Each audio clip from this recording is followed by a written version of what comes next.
السلام عليكم ومرحبا بكم. معكم ام وليد المسانيه. وصفتنا نتاع اليوم من بين الاطباق اللي ما تخطاناش من طاوله العراس وبزاف مناسبات، يجي بزاف بنين. وباش نعملوه تبعوا معايا الفيديو خطوه بخطوه حتى الاخير. وهذا الفلفل تاعنا ست المسان يطيب غير بثلاثه مكونات وصاي. عندنا غير الفلفل والطوماطيش والثوم والملح، ما نعملوش فيه كامل التوابل واحد اخرين. شوفوا انا الفلفل هنا قبل ما نشويه كنت غسلته مليح ونشفته وشويته غير في الفوق، عملته في الفوق قديت عليه غير من الفوق وخليته ينشوى في خاطره. وكي تشويوه تعملوه هيدا في ساشي وتبلعوا عليه وتخليه واحد نص ساعه ولا ساعه حتى يطلق هذاك الماء، باش كي تجيو تقشروه يتقشر معاكم بكل سهوله.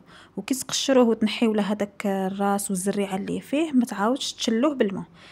وهذا هو السر باش يجيكم بنين كيما تاع العراس وتجي فيه بنه روعه. شوفوا انني نقطعه بهذه الطريقه، وكل وحده وطريقه التقطيع تاعها. المهم هنا ما تقطعوش بزاف كبير، تقطعوه مليح، ماشي كبير بزاف وماشي عاود صغير بزاف. وعندي هنا زوج جويات تاع الحر، هنا اللي تحب تعمل فيه الحر تعمل، واللي ما تحبش تعمل غير الفلفل بوحده.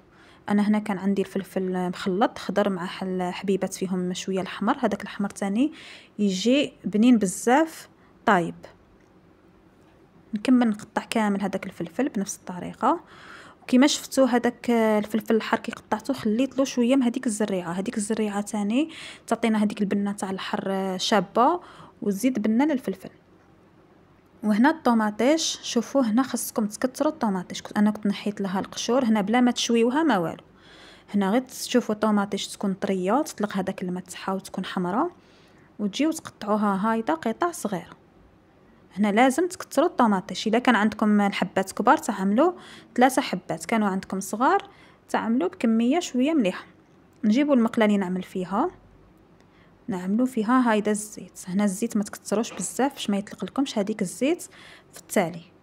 نعملوا على حساب 4 معالق حتى ل5 تاع الزيت.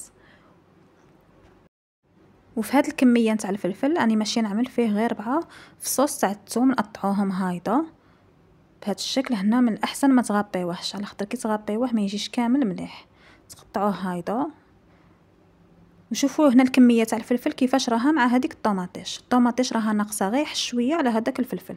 خاص يكون هايدا، ماشي الفلفل يكون عندكم بزاف والطوماطيش تعملوا غير حبه ولا زوج، هنا ما يجيكمش كامل مليح ويجي صامت.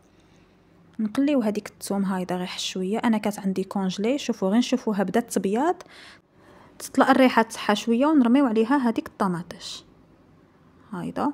شوفوا هنا الغاز لازم تعملوه على نار قليله، واللي تكون مقلقه ولا ما عندهاش الوقت تبلع على هاد الطوماطيش باش توجد معاها خفه. خصنا تخرج كامل هذاك الماء اللي فيها. انا صراحه ما بلعتش عليها، خليتها هايدك طيب في خاطرها.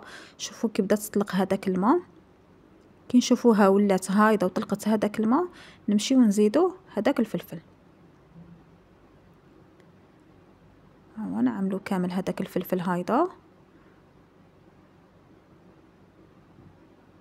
ونبقاو نخلطو. شوفوا نخلطو غايه هذيك الطماطيش مع الفلفل عاده باش نعملو الملح. وهنا كي تعملوا الملح من الاحسن ما تكثروش على خاطر الفلفل ما يحبش بزاف الملح. شوفوا هنا نقعدوا هايدا نخلطو، شوفوا نخلطو في نفس الوقت نضغطوا عليه باش يخرج لنا كامل هذاك الماء اللي فيه. هنا الا حبيتوا الفلفل تاعكم يجيكم بنين ويجيكم كيما تاع العراس ما تزيدولهش حتى قطره تاع الماء، وما تزيدوله لا فلفل الاحمر لا طماطم مصبره. هنا يغيب الملح وهذيك الطوماطيش تعطي له واحد البنه روعه، خاطرش لو كان تعملوا له الماء يزيد يسماط وما يجيش كامل بنين. هايدا نقعدوا نضغطوا عليه حتى يخرج كامل هذاك الماء اللي فيه. دوك غير في هذاك الماء نتاعو يزيد يكمل هذاك الطياب اللي راه باقيله.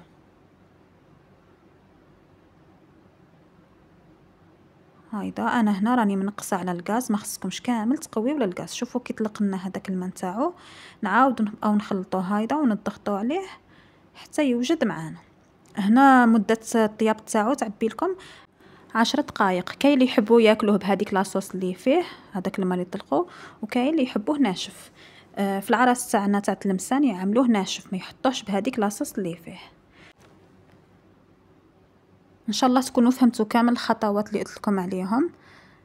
ما تغسلوهش بالماء وما تعملولوش الماء تاني كي تجيو طيبوه، ويجيكم بنين كيما العسل. هاودا انا هنا بعد ما كنت خليته واحد 10 تاع الدقائق، كي نقرب نطفي عليه الغاز نمشي نزيدلو واحد المعلقه تاع زيت الزيتون. هاد زيت الزيتون اللي يحب يعملها واللي ما يحبش يستغنى عليها، بصح صدقوني راح تزيد له بنه روعه. بصح من الاحسن كي تعملوها تخلطوها هايدا خلطه خفيفه وتطفيو على الغاز باش ما تنحرقش معاكم وما تعطيكمش هذيك المروريه اللي فيها. صاي هنا راه وجد معايا، ونشوفوه في طبق التقديم.